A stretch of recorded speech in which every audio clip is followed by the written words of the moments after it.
едно од почетоците на Скопскиот маратон, особено таму 2007-2008 година, еден од најзначајни ликови кои што се во организацијата. Јас имам тука до мене можност да поразговарам малку со Весна Кираџијава, наша долгогодишна маратонска надпреварувачка, и сега учествуваше, меѓутоа не беше баш очигледно во форма. Гледав ја во живо, ја има, па ја снема некако. Весна, што се случи?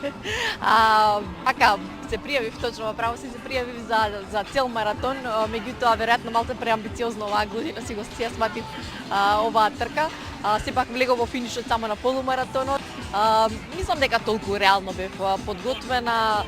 Почнав со надеж дека можеби ќе бидам барем во топ 10 или можеби во топ 3 македонки, меѓутоа забележав дека има навистина јака конкуренција, впрочем како и секогаш, така што мислам дека најпаметно е да се повлечам до полумаратон и пак сепак да имам нешто кажано како ете заврши барем на полумаратонската трка.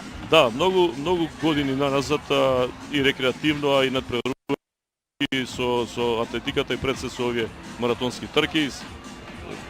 Веројатно тоа предизвикува едно посебно задоволство кај самите тркачи кои ќе видат на Кејна Вардар или не знам во парк или било каде, затоа што маратонот е навистина нешто што изискува постојано трчање, постојано да се одржува кондицијата и со исхраната и со линијата во секој поглед. Еве како една долгогодишна надпреварувачка, како го доживеавте ова издание на маратоната и воопшто како дел од кариерата, пред се како порака за оние помладите кои сака да се бават со Скопски маратон е секогаш една трка која што навистина влекува огромна маса на надпреварувачи, посебно на онаа рекреативната трка од 5 километри. Мислам дека тука ги повлекуваме заедно машки, женски, младите, најмладите, затоа што свака една пократка трка и буквално може да се изоди.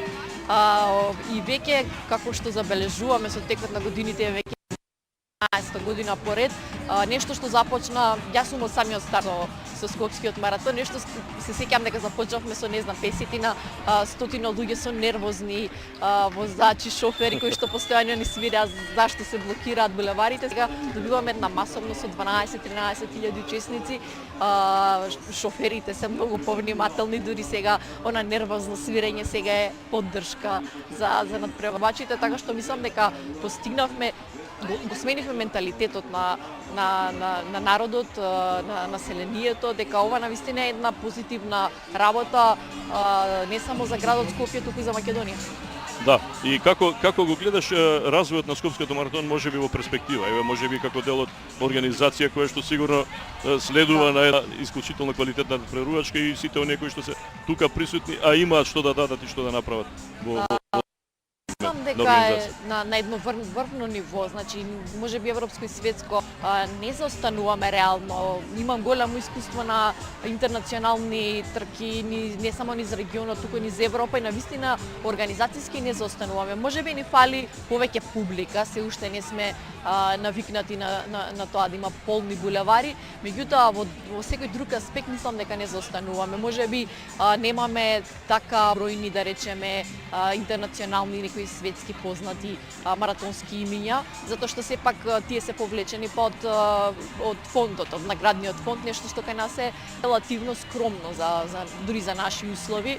Меѓутоа во секој друг поглед не заостануваме, баш напротив. Мислам дека е феноменална организацијата тука, така што ете, можеби временските услови затоа што сме топол град, често знаеме да се пожалиме временските услови, меѓутоа тоа е надвор од контролата на организаторите. Да, но денес мислам дека временските услови беа многу подобри од однос на она што било порано, особено кога беше во мај, па топли денови, па не знам, сонцето порано изгрева, па влажно стана.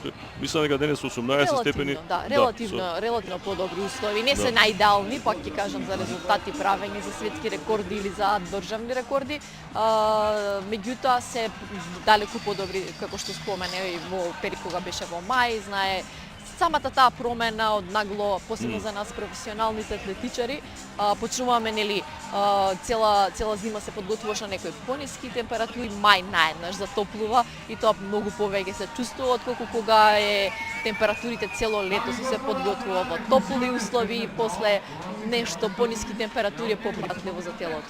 Не е шок. Да, благодарам и се надам дека понатаму во идните години кои што фали на вас. ќе биде уште поквалитетно изданието на редни маратони, поквалитетни македонски надпреварувачи. Ќе можеме генерално да зборуваме и за маратонот, а и за атлетиката како спорт, како кралица на спортовите, за подобри некои времиња кои ги очекуваме да се случат. Благодарам и на вас, благодарам на македонската телевизија што го следи овој настан, бидејќи навистина остава еден трак. Се сеќавам дека имам гледано од 97-98 снимки и буквално тоа што вие сте тука како телевизија со маратонот уште и од тие сами почетоци дава една самата слика на градот може да се долови промената на самиот град, не само на спортот, така што благодарам и до македонската телевизија. Да, денеска кога ќе видите сите вие маратонците кои учествувате како изгледаше ова, мислам дека ќе бидете уште позадоволни, затоа имавме некои ексклузивни снимки од дрон, од висина, не само од она што долу на улиците, така што мислам дека македонската телевизија во тој сегмент, да не се фали сами, направивме навистина едни квалитетни кадри и целокупен пренос. Благодарам уште еднаш и се надевам ќе гледаме уште помасовни квалитетни маратони во иднина. Благодарам.